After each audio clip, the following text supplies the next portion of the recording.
God, we thank you for this time, this moment that we carve out each week where we can come to your word, Lord, and spend some time together reflecting on what it is that your word has to say to us. God, we pray that during this time you would guide us, you would guide our hearts, our minds, our eyes, and our ears, that we might be open to what you have to say to us, how you have to speak to us, to shape us. God, we pray that everything that's said and everything that's heard in this time would be to your glory. It's in the name of your Son that we pray these things. Amen. One of my favorite books by one of my favorite authors is C.S. Lewis's book, Surprised by Joy. Now, in this book, the man who created some of the most interesting and memorable characters in 20th century literature, characters like Aslan the lion and the White Witch of Narnia, and Screwtape, the devil from the Screwtape Letters.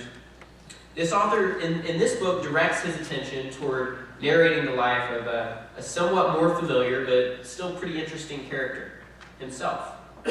Specifically, Surprised by Joy tells the story of C.S. Lewis's life from early childhood, and particularly the story of his conversion as a young adult from a self-avowed atheism to a religious faith that would not only shape his own life, but would also touch the lives of millions who have read his books and been challenged by his thought. And what's most interesting to me about Surprised by Joy is the way that Lewis can explore, in hindsight, all the different elements of his conversion. He can look at the ways that a number of different people and experiences came together in his life over the course of decades to point him toward his faith. Some of these things are small. He talks about a diorama of a little garden in a biscuit tin, in a cookie box that his brother had, and how that opened his eyes to the beauty that exists in creation when he was a child. He talks about when he was an adolescent, seeing an advertisement for a record of Wagner's music, and how that awakened something in him. It stirred something in him, this desire for beauty. But these things mix with larger realities, like Lewis's experience as a soldier in World War I, and his friendship with J.R.R. Tolkien, who was a Christian and who helped to bring him closer to the God who all along, Lewis says, the God who had been drawing him near. And so, Surprised by Joy isn't just a beautifully written account of a person's life, it's also a powerful examination of what conversion looks like. It takes into account the ways that conversion to faith is rarely just an individual experience. It's rather an experience that unfolds in the context of our relationship to others, some of whom are near to us and some of whom are far away. It explores the ways that our own journeys toward faith can have a sort of ripple effect, touching the lives of others who might be searching and seeking something out. And finally, and maybe most importantly, it depicts some of the ways that the God who effects any true conversion, the God who makes possible any real life-changing experience, how this God manages to work in unexpected and sometimes invisible ways in the midst of our lives, under the radar, behind the scenes, through the warp and woof of our struggles and our joys and everything in between. How this God manages to surprise us and captivate us with his beauty and his goodness and his grace. Long before C.S. Lewis narrated his own conversion story, Luke, the author of Acts, presents us with a story of transformation for the ages. A story that will come to have an enormous and significant impact, not just on the individual at the center of this story, but on the lives of so many others as well. I'm talking, of course, about what is perhaps the most dramatic conversion story in a book full of conversion stories, in a church history full of conversion stories. This is the story of how Jesus got a hold of a man named Saul of Tarsus and changed his life forever. So let's read Luke's account of this story together. That's found in Acts chapter 9, beginning in verse 1. We read, "Meanwhile, Saul was still breathing out murderous threats against the Lord's disciples. He went to the high priest and asked him for letters to the synagogues in Damascus, so that if he found any there who belonged to the way, whether men or women, he might take them as prisoners to Jerusalem. As he neared Damascus on his journey, suddenly a light from heaven flashed around him. He fell to the ground and heard a voice say to him, "Saul, Saul, why do you persecute me?" "Who are you, Lord?" Saul asked. "I am Jesus, whom you are persecuting," he replied. "Now get up and go into the city, and you will be told what you must do." The men traveling with Saul stood there speechless. They heard the sound but did not see anyone. Saul got up from the ground, but when he opened his eyes, he could see nothing. So they led him by the hand into Damascus. For 3 days he was blind and did not eat or drink anything. In Damascus there was a disciple named Ananias. The Lord called to him in a vision, "Ananias." "Yes, Lord," he answered. The Lord told him, "Go to the house of Judas on Straight Street and ask for a man from Tarsus named Saul, for he is praying. In a vision he has seen a man named Ananias come and place his hands on him to restore his sight." "Lord," Ananias answered, "I have heard many reports about this man and all the harm he has done to your saints in Jerusalem. And he has come here with authority from the chief priests to arrest all who call on your name." But the Lord said to Ananias, "Go. This man is my chosen instrument to carry my name before the Gentiles and their kings, and before the people of Israel. I will show him how much he must suffer for my name." Then Ananias went to the house and entered it. Placing his hands on Saul, he said, "Brother Saul, the Lord, Jesus, who appeared to you on the road as you were coming here, has sent me, so that you may see again and be filled with the Holy Spirit." Immediately, something like scales fell from Saul's eyes, and he could see again. He got up and was baptized, and after taking some food, he regained his strength. Saul spent several days with the disciples in Damascus. At once he began to preach in the synagogues that Jesus is the Son of God. All those who heard him were astonished and asked, "Isn't he the man who raised havoc in Jerusalem among those who call on his name? And hasn't he come here to take them as prisoners to the chief priests?" Yet Saul grew more and more powerful and baffled the Jews living in Damascus by proving that Jesus is the Christ. After many days had gone by, the Jews conspired to kill him. But Saul learned of their plan.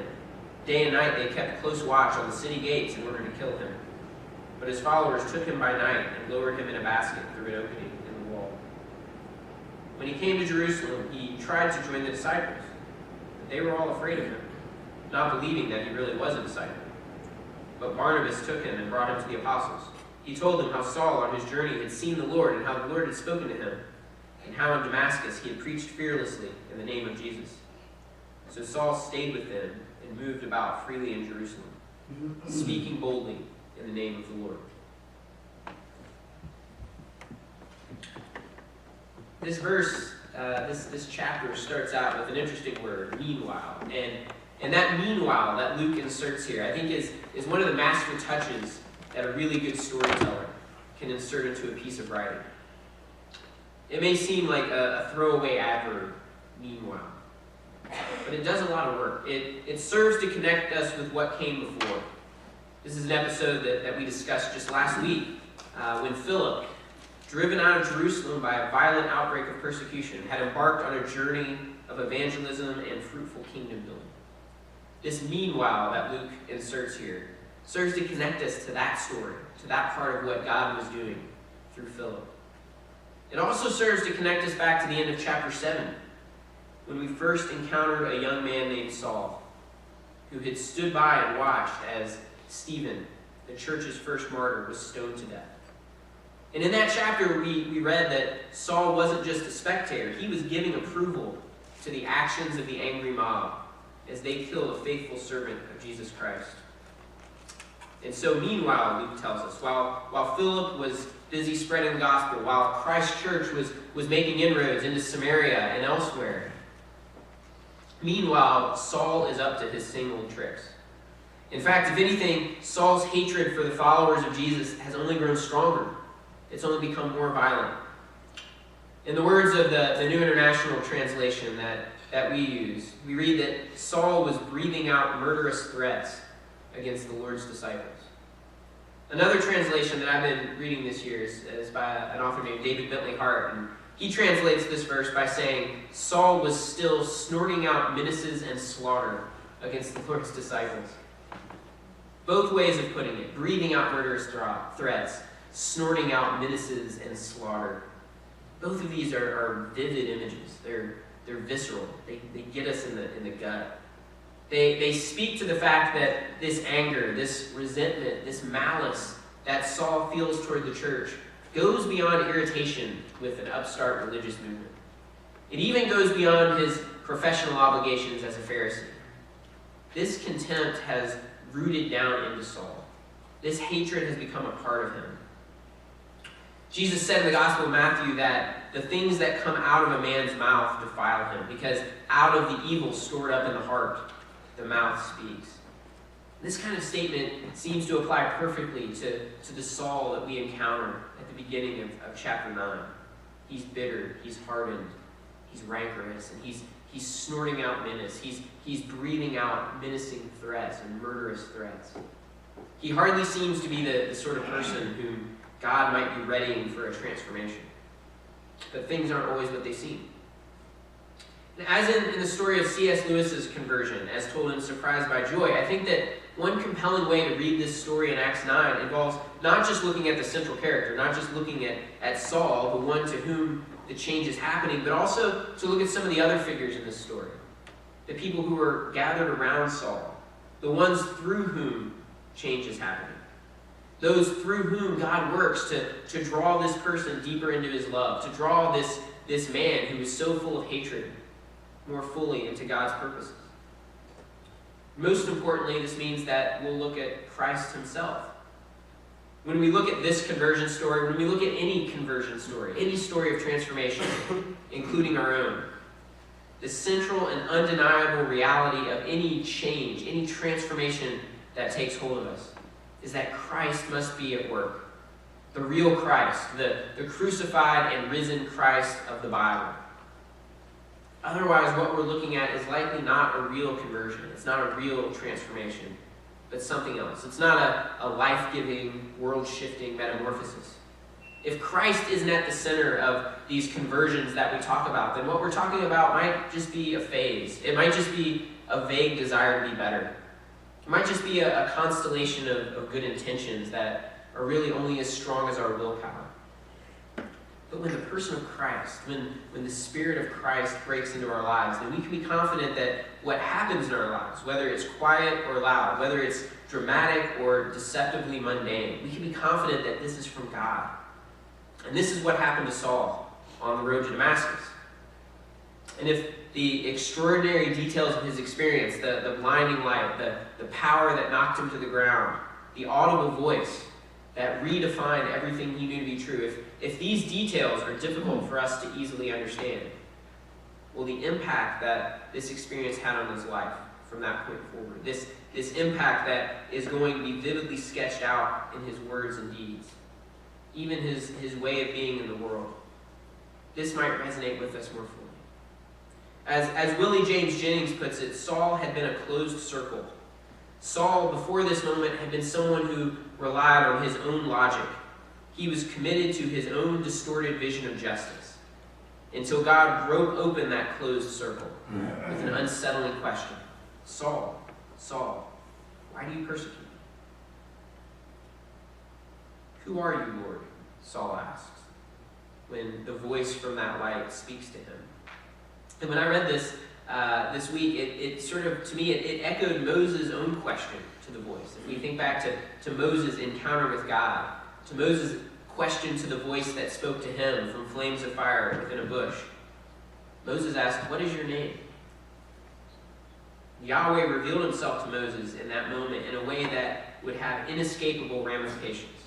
Not just for Moses, not just for that 80-year-old shepherd, but also for the millions of people that Moses would lead out of slavery. And in the same way, Christ's answer to Saul here was no less significant. I am Jesus, whom you are persecuting. Now get up and go into the city, and you will be told what you must do. And just like that, Saul became a slave to God's purposes. Saul became obedient to the leading of the one whose very name he had despised. So Jesus is obviously, and most importantly, the central agent of transformation at work in Saul's life. Just like Jesus will be the central agent of transformation in any of our lives. But he also makes use of a number of other people in the process. These are people that Saul absolutely needs in this moment. Because Saul's experience has rendered him completely and utterly vulnerable. He's blinded. He's shaken. He's all but helpless. It's almost as if the statement by Jesus when he said, "Unless you change and become like a little child, you will never see the kingdom of heaven." It's almost like that comes to life in Saul's experience here. He becomes like a little child, vulnerable, dependent. And so the first people whom God uses are the nameless men who are traveling with Saul. The very people who had been his helpers on this path to murderous violence now become his helpers on the path to grace.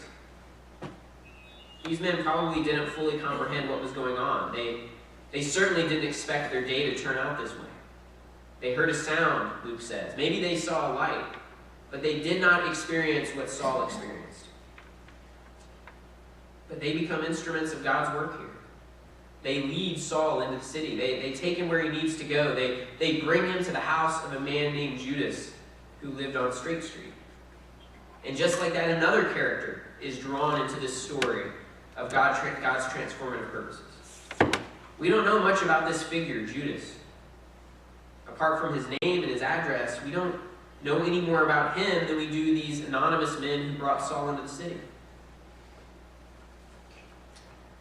And we don't know how God worked in these people's lives over the next few days. We don't know how they processed their experience. We don't know if these helpers, including Judas, ever turned to Christ themselves. We don't know if the 3 or so days that they spent with Saul changed them, beyond giving them a story to tell about a crazy thing that happened to them once. But we do know that God used them. We know that God used them in big and small ways to draw Saul more fully into the life that God had planned for him. We know that they provided assistance and hospitality to a man in need. And in this way, God worked through them. In this way, these men, these helpers, including Judas, became a part of the story that God was telling. And I think if we look back on our own lives, if we look at the ways that God has worked in our lives to change us, we would be surprised at the people who move in and out of our story. Sometimes all but unnoticed. We might be surprised at the influences that weave in and out of our story, shaping it in ways that maybe we don't understand until years or maybe even decades later. And we might be surprised at the ways that we play similar parts in other people's stories. The word of encouragement, the gesture of kindness, the gift of mercy that we show towards someone might bear an unexpected harvest in the lives that God changes. Well, as this story unfolds, God continues to work. God continues to surprise his people in the ways that he draws them into the action, in the fruit that he bears in and through their words and actions. We next encounter a man named Ananias. Now keep in mind, this isn't the same Ananias we met in Acts chapter 5. That Ananias is dead, obviously, because of his attempts to deceive the Holy Spirit with his wife. This Ananias is another somewhat mysterious figure. We don't know much about him either, except for a few details. We know that he is a disciple, and we know that he lives in Damascus. This means that if Saul's mission had gone according to plan, Ananias might have been on Saul's hit list of those in Damascus who followed Jesus, those in Damascus who belonged to the way. In another version of events, Ananias might have ended his day in a jail cell, awaiting execution. Instead, he finds himself at prayer. He's wrestling with an unexpected, surprising command from God. I think that we can understand Ananias' hesitancy here. With his typical humor, Luke depicts Ananias explaining to God just who Saul is. God tells Ananias, I want you to go and meet with this man named Saul. And Ananias is all but saying, are you sure you've got the right guy, Lord? This man came here to persecute us, and now you're telling me to go and lay hands on him. Can't I just stay here and pray for him from a safe distance? And I think that these questions probably can resonate with us because we're also often caught off guard by the ways that God works. We're also often surprised by the people through whom God works. But that doesn't excuse Ananias. It doesn't excuse us from obeying God's call. Ultimately, to his credit, Ananias will go to Judas's house. He'll introduce himself to Saul. He'll lay hands on Saul and pray for him. He will baptize this persecutor of the church into the death and resurrection of Christ, so that he might be raised to a new life of service. We don't know what happens to Ananias after this. We don't know what other parts Ananias got to play in the story of God's kingdom as it unfolded throughout Damascus and elsewhere. But we know the part that he played on that day when he was obedient to God's surprising call, despite his questions, despite his fears. We know that Ananias got a chance to baptize Saul of Tarsus. More important than that, he got a chance to be faithful to a God whose purposes he didn't fully understand. Finally, as this story of Saul's conversion draws to a close, we meet another character with a part to play. And of all the people that we meet in this story, this one will probably be the most familiar. We've met him before, and we will meet him again repeatedly throughout the book of Acts. His name is Barnabas. This is a name which means son of encouragement. We first encountered Barnabas in Acts chapter 4. If you remember that story, we talked about how a number of people in the church were selling property and giving the money to the poor. And Barnabas participates in that. He sells a piece of land and he brings the money and gives it to the disciples so they can distribute it to those who had need. And I think we can assume that following that act of generosity, Barnabas continued to serve in the community. Barnabas continued to encourage those around him by the things he said and the things he did. Barnabas would continue to model faithful obedience to the way of Christ. And so here in chapter 9, we see how God uses Barnabas' faithfulness to further his purposes in a fairly dramatic way. After Saul leaves Damascus, and when Saul leaves Damascus, he's in this ironic way, he's one step ahead of the executioner himself. He travels to Jerusalem. And if his conversion met with some initial skepticism, some initial resistance in Damascus, these challenges only grew once he made his way back to Jerusalem. The people here, including the apostles, hadn't just heard the reports about Saul. They hadn't just heard that he was a bad guy. They had seen him in action. They had friends. They had brothers and sisters in Christ who had suffered at Saul's hand. And now they're supposed to just accept him as one of their own. Even for those who had been witnessing dramatic conversions, from Zacchaeus to Mary Magdalene to Nicodemus, throughout their time of following Jesus, this seemed like a pretty tall order. This might have seemed like a bridge too far. And it's interesting to think about what might have happened if Saul had gone to Jerusalem only to be shut out by the apostles, kept from the fellowship because of their fears. How would the history of the church look different had the apostles and the other followers of Jesus in Jerusalem managed to keep Saul at arm's length? But that's not what happens. Barnabas steps in. Barnabas, the son of encouragement, brings Saul to the apostles living in Jerusalem. He tells Saul's story. He vouches for the transformation that God has brought about. And because Barnabas has been faithful in the small things, because Barnabas has been faithful through his generosity and his faithful service to the church, he's offered the chance to be faithful in this big thing. Barnabas has earned the right to be heard. He's earned the trust of his brothers and sisters in Christ. And so when he vouches for Saul, they're willing, despite their fears, to welcome this former persecutor of the church as one of their own. And God continues to work. God continues to use this transformed man to transform the church and even to transform the world. This story of Saul's conversion, like so many stories like it, isn't as simple as it first appears. We obviously focus on the incident that occurs on the road to Damascus. The most dramatic part, when the blinding light knocks Saul to the ground and he hears the voice of Jesus. But it's also evident that throughout this story, both before and after Saul's fateful journey down that road, God has been at work. God has been revealing himself to a series of people in a series of situations. God has been preparing these people for the part that they might play in this drama of transformation. God has been speaking to his people, both quietly and loudly. He's been drawing them into his orbit. He's been calling them into his purposes so that, as Luke says in verse 28, Saul could be present in Jerusalem.